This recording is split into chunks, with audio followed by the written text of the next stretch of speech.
Hai guys, senang sekali ketemu lagi bersama aku di channel Larissa Story. Di channel ini, aku membahas tentang misteri, tragedi, dan juga kriminal. Jadi buat kalian yang suka, jangan lupa buat subscribe, komen, like, dan share channel ini ya.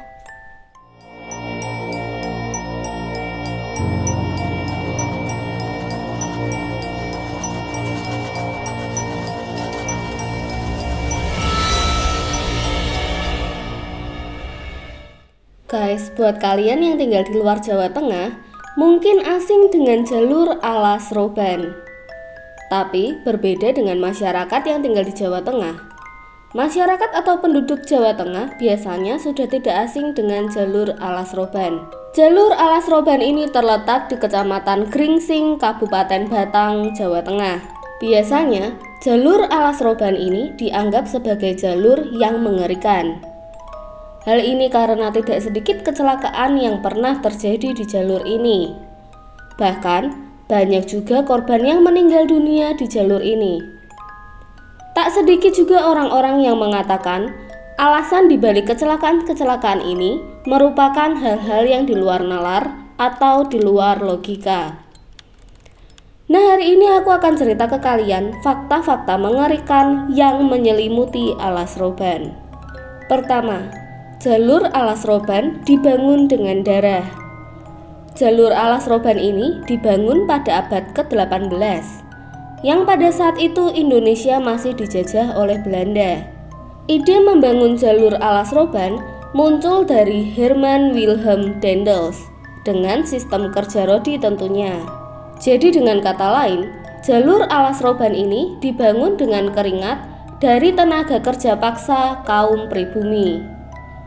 Untuk membangun jalur ini tidaklah mudah dan sangat berat, karena jalur ini harus membabat hutan dan juga membelah gunung.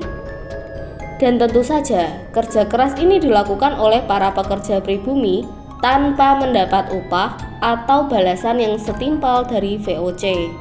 Tidak cukup di situ, penderitaan para pekerja rodi ini ditambah dengan waktu istirahat yang sangat singkat. Akibatnya, banyak pekerja rodi lemas dan kelelahan. Di saat mereka kelelahan inilah, bukannya disuruh atau diberi tambahan jam istirahat, para pekerja rodi justru tetap dipaksa untuk terus bekerja, ditambah mereka terus disiksa oleh para penjajah. Jadi sudah bisa dipastikan jika banyak sekali dari pekerja rodi yang akhirnya meninggal. Bisa dibayangkan ya guys, mereka itu sudah kelelahan, tapi masih dipaksa kerja dan disiksa. Yang lebih jahat lagi guys, tubuh-tubuh tak bernyawa dari para pekerja ini tidak dikubur secara layak, tapi malah ditinggal atau dibuang gitu aja di pinggir jalan. Nah, dari sinilah sampai sekarang jalur alas roban sering terdengar suara-suara misterius dan penampakan arwah yang diyakini sebagai arwah penasaran dari para pekerja rodi. Kedua, jalur yang cukup mengerikan. Jika dilihat sekilas, jalur alas roban ini terlihat seperti jalan pada umumnya. Tapi sebenarnya, jalur alas roban ini memiliki banyak tikungan tajam dan medan jalan naik turun yang sangat terjal. Di samping itu, ada beberapa titik di jalur ini yang terkenal gelap. Jadi, bagi pengendara yang kehilangan fokus dan kurang waspada, bisa saja terjadi kecelakaan yang fatal. Kabarnya, penampakan arwah penasaran juga seringkali mengganggu para pengendara. Ketiga, dikenal sebagai tempat buang mayat. Alas roban juga dikenal sebagai tempat buang mayat. Menurutku, ini salah satu fakta yang paling mengerikan dari jalur alas roban. Kabarnya, jalur alas roban merupakan tempat favorit untuk membuang mayat. Zaman dulu, sekitar tahun 1980-an di Indonesia ada yang disebut Petrus. Petrus ini adalah singkatan dari penembak misterius. Nah, para penembak misterius ini menjadikan alas roban sebagai tempat untuk membuang mayat dari orang-orang yang mereka habisi. Bahkan, Sempat ada saksi mata yang melihat secara langsung ketika para Petrus ini membuang mayat di alas roban. Tapi anehnya, keberadaan mayat di alas roban tidak pernah ditemukan. 4. Rawan kecelakaan.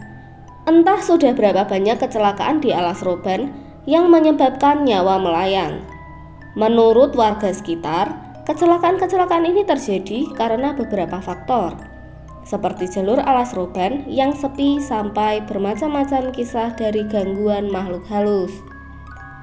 Di samping itu, situasi jalan yang curam dan licin menambah resiko kecelakaan di jalur ini, terutama bagi pengendara yang tidak paham medan dan mengebut. Beberapa pengemudi mengaku jika alasan mereka mengebut adalah karena ingin segera melewati kawasan alas roban yang sepi dan mencekam. Kelima, pantangan bagi pengendara yang melewati alas roban. Ada beberapa pantangan yang harus dilakukan para pengemudi saat melalui jalur alas roban jika ingin selamat. Pertama, hindari melewati jalur alas roban saat malam hari. Hal ini karena kabut akan menyelimuti jalur ini saat sore sampai malam hari. Pantangan yang kedua adalah pengemudi harus mengacuhkan semua hal-hal aneh yang dilihat selama perjalanan. Dan jika pengemudi menanggapi hal itu, maka akan terjadi sebuah bencana. Lalu sepanjang jalur alas roban, pengemudi itu akan terus diganggu oleh mereka yang tak terlihat. Oke guys, itu tadi cerita untuk hari ini. Apakah kalian punya pengalaman horor di jalur alas roban? Jangan lupa tulis pendapat kalian di kolom komentar. Terakhir, thank you buat yang sudah nonton video ini sampai akhir. Dan mohon maaf jika ada salah-salah kata dan penyebutan. Please dukung channel ini dengan cara subscribe, like, komen, dan share sebanyak-banyaknya ya. And see you on the next video. Bye-bye.